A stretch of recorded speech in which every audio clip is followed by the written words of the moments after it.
Now, I'm delighted to say that Kate Hoey is here. Do I have to call you Baroness, or is Kate okay? Kate's fine. Kate's fine. Lovely to see you. We haven't really seen you since the since before the lockdown, I guess, certainly. Yes, I've spoken to you a number of times. You've been on the phone a few times. And I did something from Rathlin one day. Yes, indeed you did. Well, Northern Ireland's a good place to start, isn't it? Because they're in the midst of their sort of 2-week lockdown where the kids are being told to stay off school for an extra week. How's that all going? Because the thing I always wonder about is, what is the end game? When do you say it was successful? At what point do you measure that? And the worry is that as soon as you say it's vaguely successful and come out, it doesn't necessarily mean that the virus has gone away. No. So Northern Ireland has been slightly ahead of it in that we've had the rule that you can't visit in other people's homes inside unless you're in a bubble. Right. Which, of course, I never quite understood bubbles, because anyone could say they're in a bubble. Well, you could. I think the point is you're meant to be in the bubble and stay in the bubble, aren't you? Yeah, and stay in that bubble. But anyway, that's been going on now for over a week, and the schools got 2 weeks break instead of 1 week. And I think the argument there is the same as everywhere else. The hospitals aren't overflowing. No. And originally we all accepted a lockdown because we thought that this was going to save the NHS. Right. And of course then, as soon as the lockdown slightly changed, we didn't see cancer patients and all the other issues going back into hospitals. No. And now it seems like as if, although there are unfortunately a few more people going into hospital, in terms of the extra cases of people with COVID, the hospitals aren't. Well, that's the trouble. Overflowing. And we just, I think the crucial thing is nobody, and I'm a politician, so I know how, people can spin and do all that sort of thing. But the reality is nobody really feels they know what the background and the science is. And I don't even think the scientists do. And I think the trouble with the scientists at the moment is they're using very selective pieces of data to convince us of something. And I think people are fed up with that. And I think when, for example, one of the ones that's annoying me at the moment, when they keep saying, there's more COVID patients in Liverpool now than there were in March, that's because COVID wasn't really in Liverpool in March. Yeah. So that's your reason for that, Well, one of the reports that's just come out in Northern Ireland actually yesterday was the first sort of supposed evidence about it all. And when you go into it in great detail, what certainly is being said there is that, for example, closing small hairdressers isn't actually, in terms of the difference that's going to make, is just minuscule. Yeah. And yet there's all those sort of one person hairdressers who've spent quite a lot of money, a lot of small businesses, making themselves as safe as possible, having their clients back, and suddenly they're told they can't operate again. And they're the people, and yet looking around, say, the House of Lords at the moment, which is practically empty. But it's the people who are doing the catering, it's the people who are doing the cleaning, it's the security guards. They're all working. Yeah. But all the sort of management speak named people are all working from their nice homes. And I think this is the problem, isn't it? Because we've got a two-tier society. We've got a whole bunch of people who are relatively middle class, relatively well off, who can work from home. Yeah. And then the people who can't work from home mostly are manual workers. Yes. People who do work in restaurants or work in pubs or work in the House of Lords, cleaners, those kind of people. Yeah, and it's ridiculous. The government should be calling all civil servants back. I've said this for a long time. I don't understand it. If we want to, even with the middle tier that London apparently now is in, I get a bit confused about what the difference is. Well, I think everyone is. Yeah. If I ask people about certain situations, what, for example, could I do? This was one I put to John Rental the other day. If I got on a train to Newcastle, I'm not even sure if I can now, but I think I still can, and I get off at Newcastle and I've met somebody on the train and we want to go for a drink in the pub in Newcastle Station. Can we do that? Yeah. Are you a London person or a Newcastle person? Well, I guess, but I don't know what the answer is to any of those questions. And when you see police, I've just seen a video today from Liverpool of police sort of marching through a pub looking for customers to make sure they're eating as well as drinking. You're just kind of going, what's going on? I know. And it completely takes away people's dignity of knowing that they've got common sense and understand that.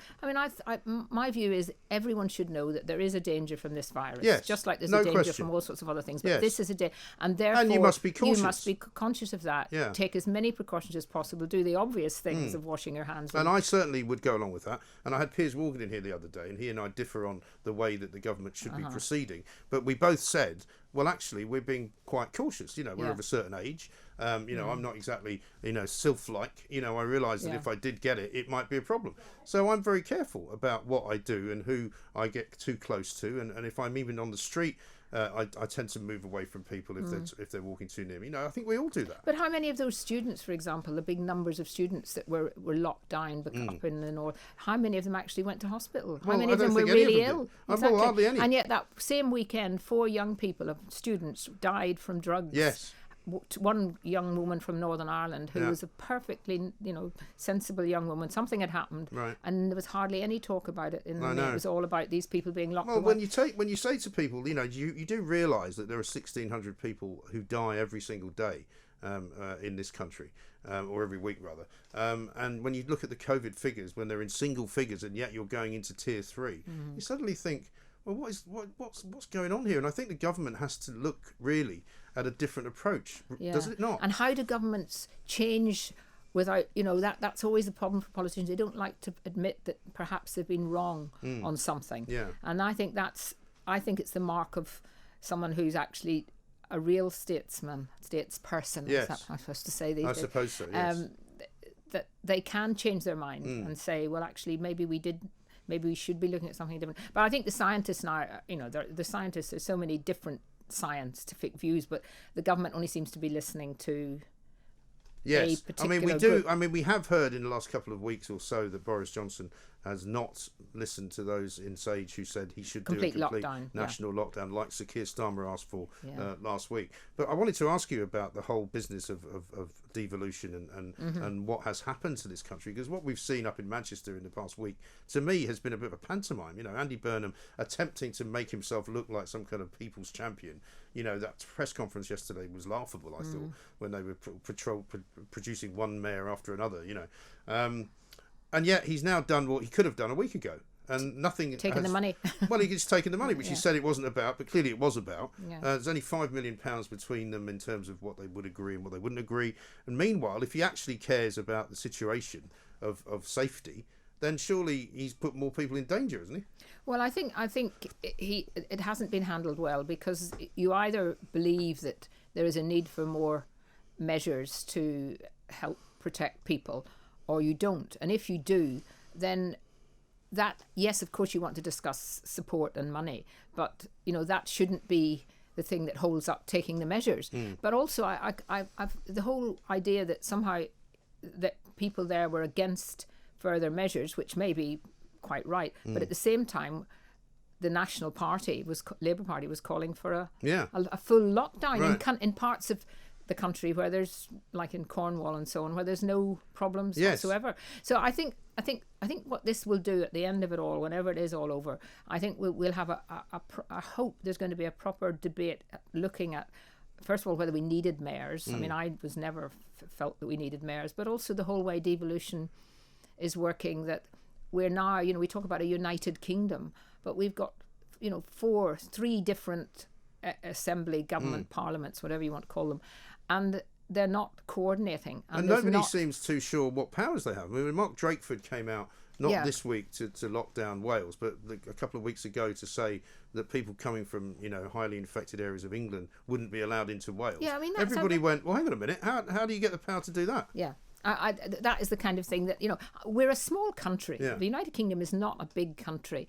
And I've never felt, the need for that kind of devolution. But it once you start it, it never stops. Right. You never get back. I was joking to Alistair Stewart earlier on when I was taking over from his breakfast show. What are we going to make Hampstead Garden Suburb its own republic? Or, Peckham, the People's Republic of Peckham. I'm sure there'll be some people in Peckham who'd like that. But, it gets ridiculous. Sadiq Khan, the same. I mean, this is a guy who even went to Brussels at one point to ask if London could be made an honorary member of the European Union.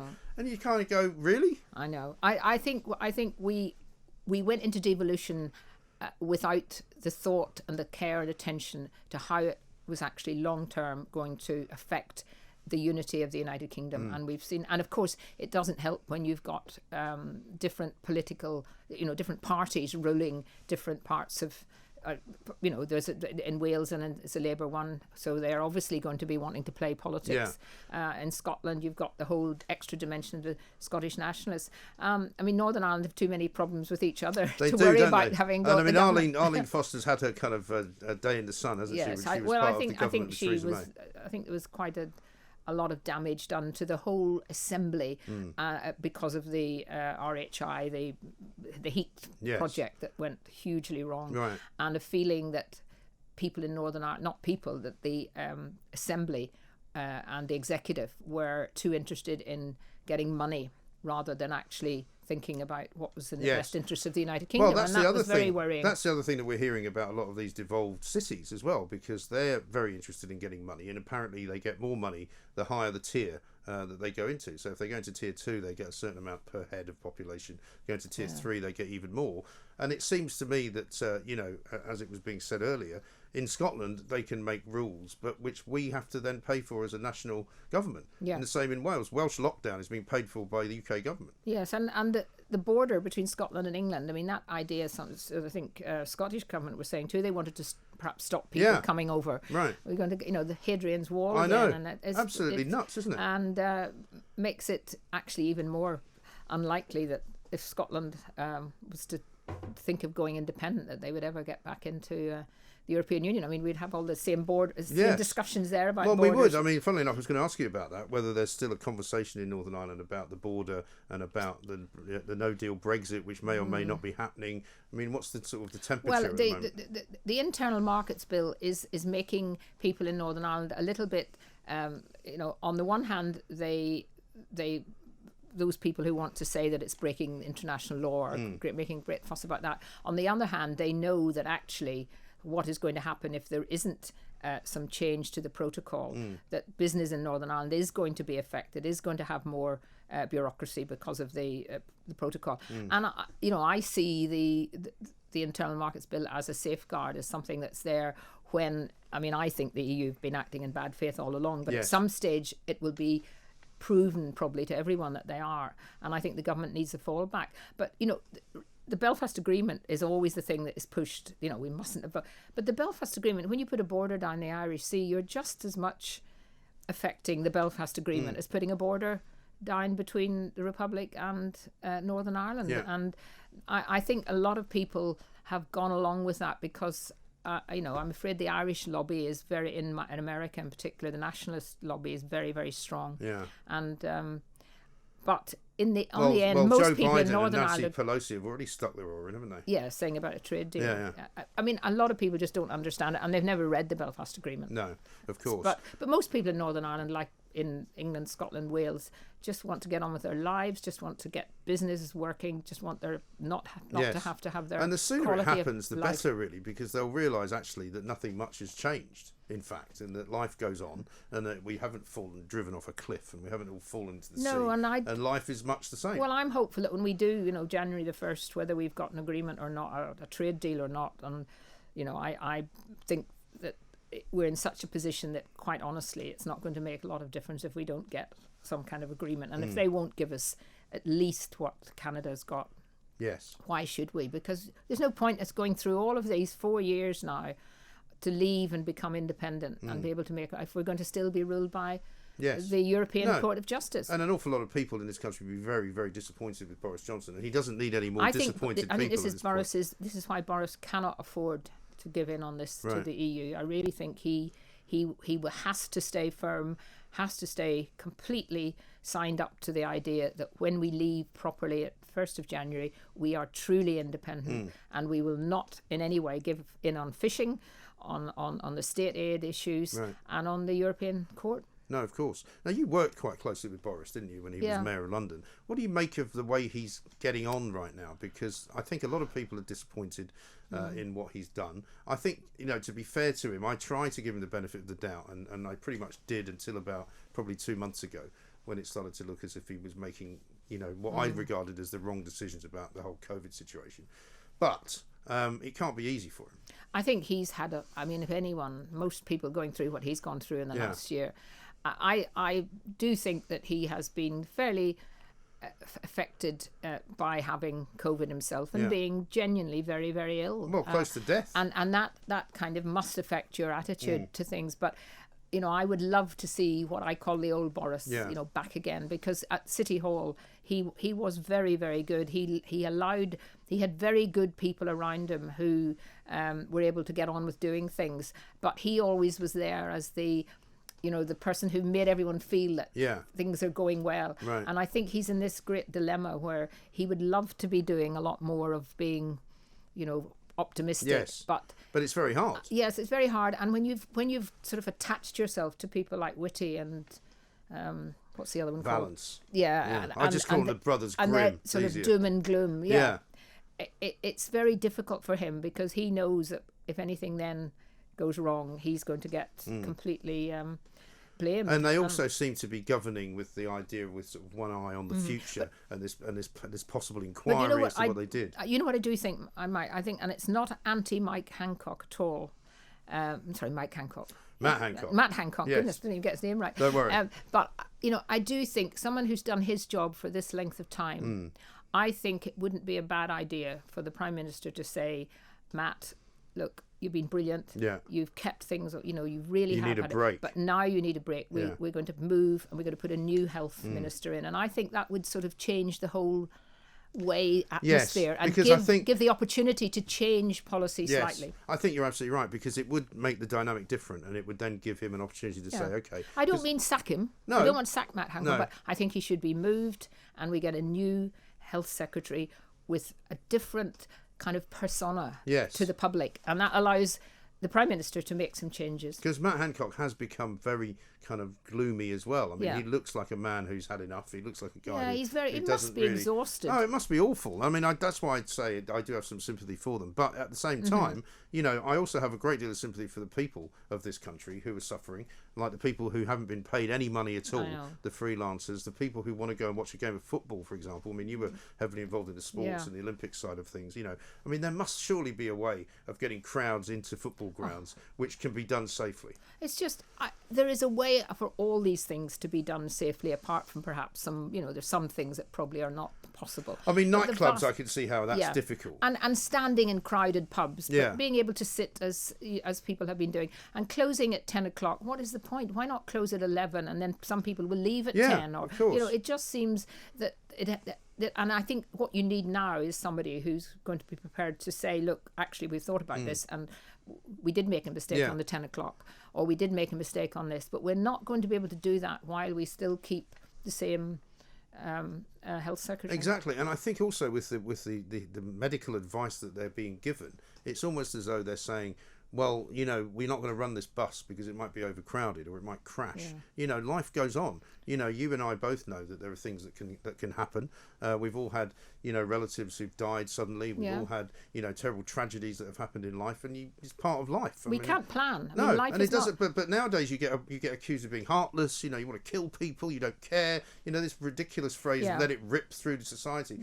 Nobody's urging for that to happen. No, and I'm very happy to take, to wear my mask and do all the things but I just think within there are things that now do not make logic. They're not logical. No. They don't make sense. No. And the average person knows that. And the problem is then, for the government, is that once they begin to not really think it's that they need to do this, they won't do it. So we're going to end up in a worse situation. I mean, I guess you might say that the only reason to be anything other than uncharitable to the government is that there's no other government that seems to be getting it particularly right. I mean, we keep hearing about Sweden all the time, which starts to sound like a broken record after a while. But I mean, in the Republic of Ireland, for example, they're going into a 6-week lockdown. I know. I was reading the other day about New York, which is a terrible state. There's hardly anybody going there. They're banned from travelling from 35 states into Manhattan.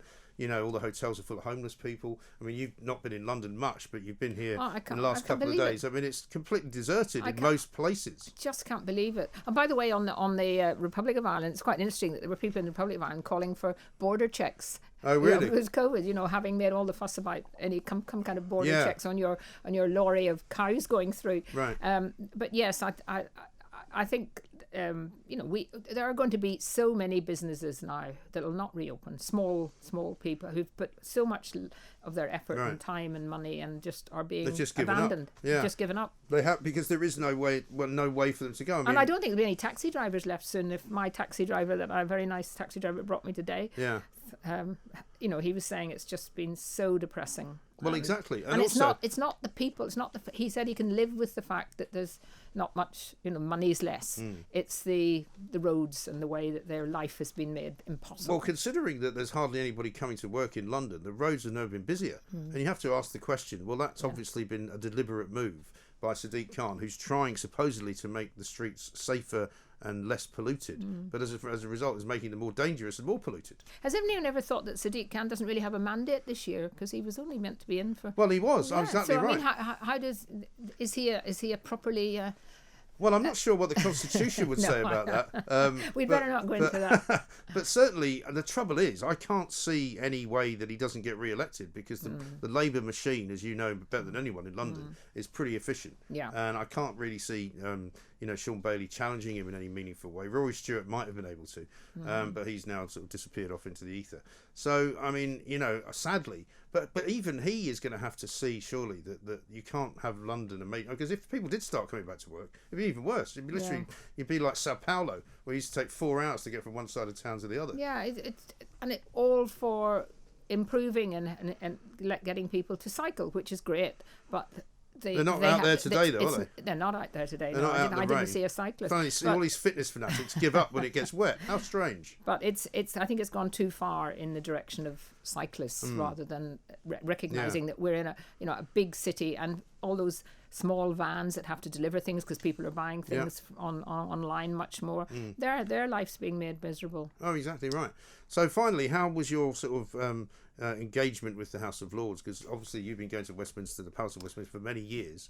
Did you manage to remember to go through the second door that you're supposed to go through? Well, the first night I was there, I came out the House of Commons door. Forgot the way out. But it's obviously very different there at the moment. I mean, Parliament, as I said, is kind of empty with everyone wearing masks inside, and the whole place is like a kind of it's just bizarre. It's so surreal, sad. Isn't it? Yeah, it's surreal. That's a very good word. But people are very friendly. I have to say that even probably some of the lords ladies who would have been very opposed to my views on Brexit, and it is a Remain House of Lords, but they're all very friendly and nice. And there will be opportunities. I haven't made my maiden speech yet. Until you make that, you can't actually intervene. Right. So you have to sort of do that quite soon. Okay. And then I'll just continue to be myself and do what I think, and I won't have any whips running after me. No, excellent. Well, I mean, our audience loves you, so you're very welcome to come back any time and talk to us. And I'm sure we will do that anyway over the course of Brexit and COVID and whatever else, and you can hopefully keep them honest down there in Westminster. Well, that's very kind. Kate Hoey, thank you very much indeed. Thank you.